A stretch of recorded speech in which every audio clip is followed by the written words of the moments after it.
अब अगर हम चैलेंजेस की बात करें, what are the challenges in front of the newly elected Bangladeshi government. तो अभी बांग्लादेश में जो नई सरकार बनी है उसके सामने क्या महत्वपूर्ण चैलेंजेस हैं। तो जो सबसे बड़ा चैलेंज है वो है सेक्युलर वर्सेस इस्लामिस्ट टेंशंस।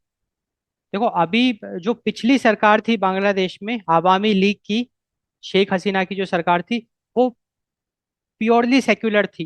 वो खुल के कहती थी कि they promote secularism, they were secular. And जैसे ही वो सरकार कोलैप्स हुई, बांग्लादेश में इंटरिम सरकार बनी। 8 अगस्त 2024 को बांग्लादेश में इंटरिम गवर्नमेंट का फॉर्मेशन हुआ।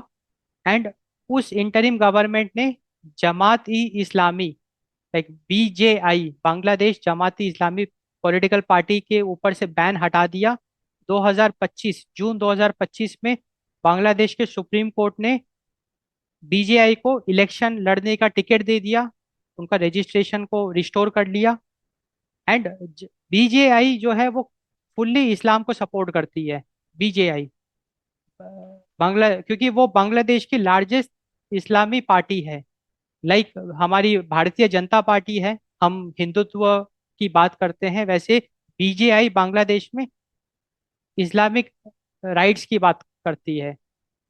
एंड अब की बार जब चुनाव हुआ 12 फरवरी 2026 में, जब हमने बांग्लादेश जनरल इलेक्शंस के रिजल्ट्स देखे, तो हमने ये देखा कि बीजेआई ने 10 और पॉलिटिकल पार्टीज के साथ मिलकर एक अलायंस बनाया। तो 11 पार्टी का alliance, it became the major opposition, main opposition. तो बांग्लादेश में बीएनपी जो है उसने रूलिंग गवर्नमेंट बनाई। And 11 party alliance is the main opposition. And उसमें बीजेआई को 68 सीट्स मिली है। BJI has secured 68 seats. So Bangladesh Jamaat-e-Islami, it has now become the main opposition with 68 seats, and it will exert pressure from the right. And अगर हम BNP की बात करें तो BNP mid path approach follow कर रही है। तो यहाँ पे ये टेंशन जो है ये बड़ा चैलेंज है। एक तरफ तो बीएनपी एक न्यूट्रल रहने की कोशिश कर रही है, बट जो मेन ऑपोजिशन है बांग्लादेश में वो इस्लामिस्ट है। तो secular versus Islamist tension is a very big challenge in front of the newly elected Bangladeshi government. So it has to manage the polarizing forces. So the challenge is managing the polarizing forces. Now, if we talk about other challenges, we have public trust.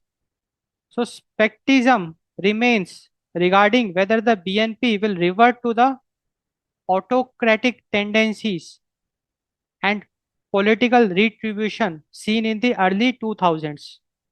तो अभी बांग्लादेश में एक और बड़ा challenge है, वो है public trust. क्योंकि देखो, अगर हम सन 2000 की बात करें, उस दौरान भी बीएनपी पावर में आई थी।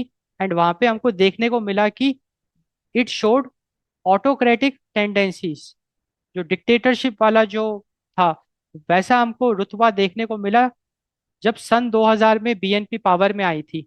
तो अभी भी लोगों के अंदर एक डाउट है कि क्या अब की बार भी बीएनपी कुछ इस तरीके का रवैया दिखाएगी। So there is a scepticism is there. And and hence public trust is something which is a challenge. Like अब बीएनपी के सामने जो एक बड़ा चैलेंज है वो है लोगों का भरोसा जीतना, winning the trust of the people. And it has to prove, BNP has to prove its commitment to democracy. And public trust को जीतने के लिए बीएनपी बेसिकली इंस्टीट्यूशंस को बिल्ड करेगी, उसको और स्ट्रेंथन करेगी और ट्रांसपेरेंट करेगी। एंड शेख हसीना की गवर्नमेंट ने जो मिस्टेक्स करे, उससे वो ऊपर उठ के उन मिस्टेक्स को करेक्ट करेंगी।